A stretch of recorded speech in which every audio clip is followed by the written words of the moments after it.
What is going on, everybody? So we are here on site getting ready to break ground.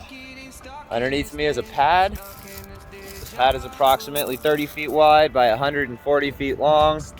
We're building a 24 by 100. What we're gonna do now is I'm gonna go down where all the greenhouse metal and everything was dropped, and I'm gonna show you what you're gonna get if T3 was to deliver a greenhouse to you, how to identify what parts and pieces. And in the background, the guys are gonna be framing in a fan on that one. We'll have this greenhouse depping by tonight, ventilated and depped, and hopefully have the foundation fully shooken out and boarded and ready to erect hoops tomorrow. We'll see. Much love, everybody. Stay tuned. Let's go down below where all the metal is and we will start to show you what's what.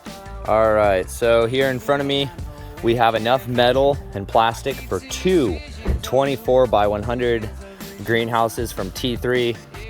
Over behind the vehicles over here, we have got light traps and fans. And what we are going to do is separate these two greenhouses now so that I can show you guys what parts are what.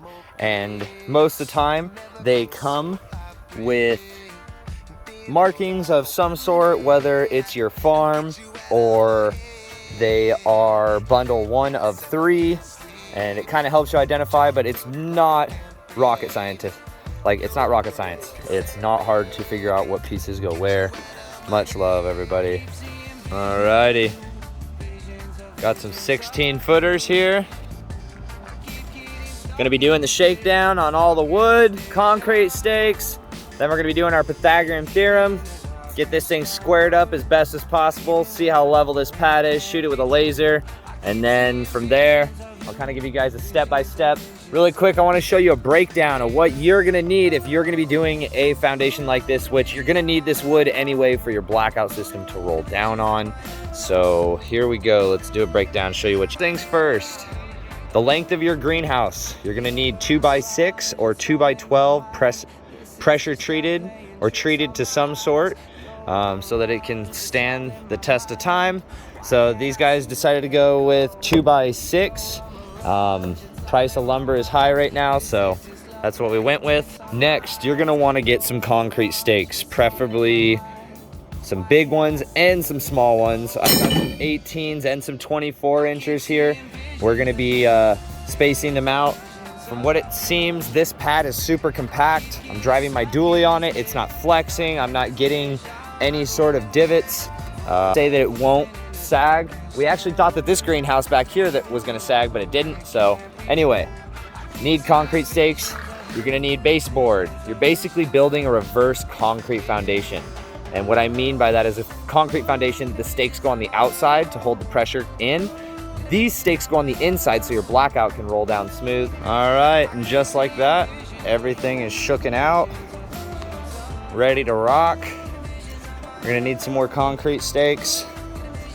We're gonna get the truck off the pad and start to figure out how we're gonna place this greenhouse and what side the door is gonna go on.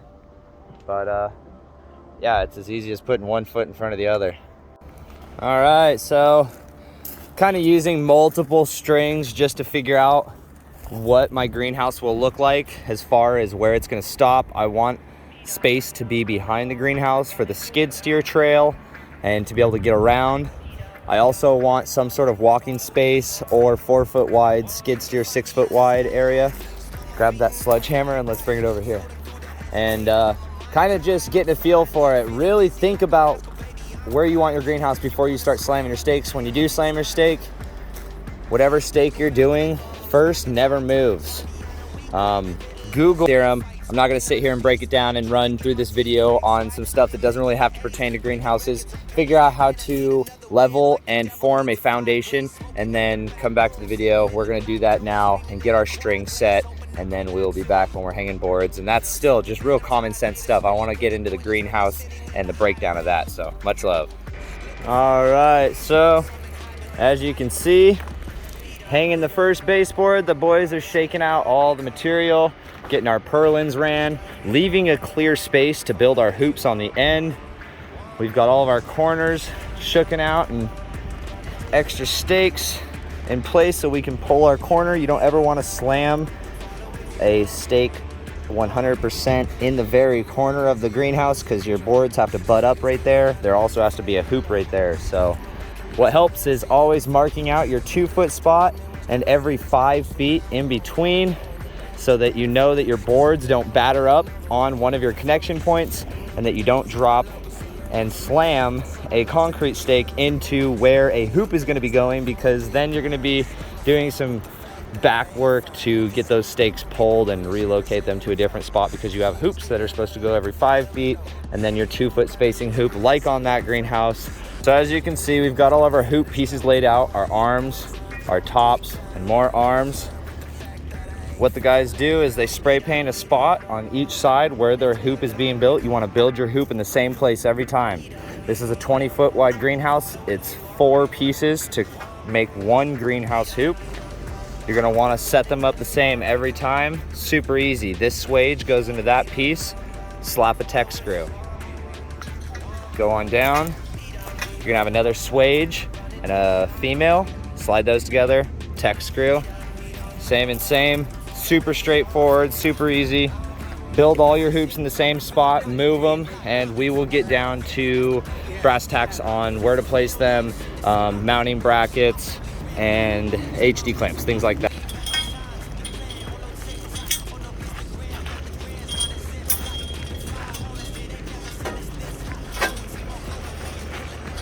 You should never have to put force on these things. Patience is a virtue. You also want to slide all your hoops together prior to tech screwing so that you know that it sits flat, level, and right every time. What you're going to want to do is slide your hoop after you're done building it up against another one to match it, to make sure that all your bends are within reason. This isn't a grand piano by any means, but at the same time, if you take those small steps and precautions to make sure that everything is the same, then you're gonna get something that looks really, really nice and Instagram worthy.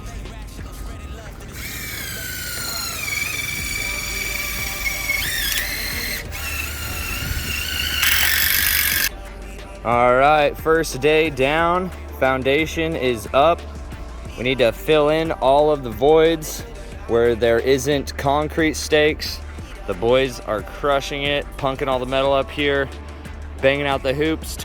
We are going to be wrapping up foundation within the first couple of hours.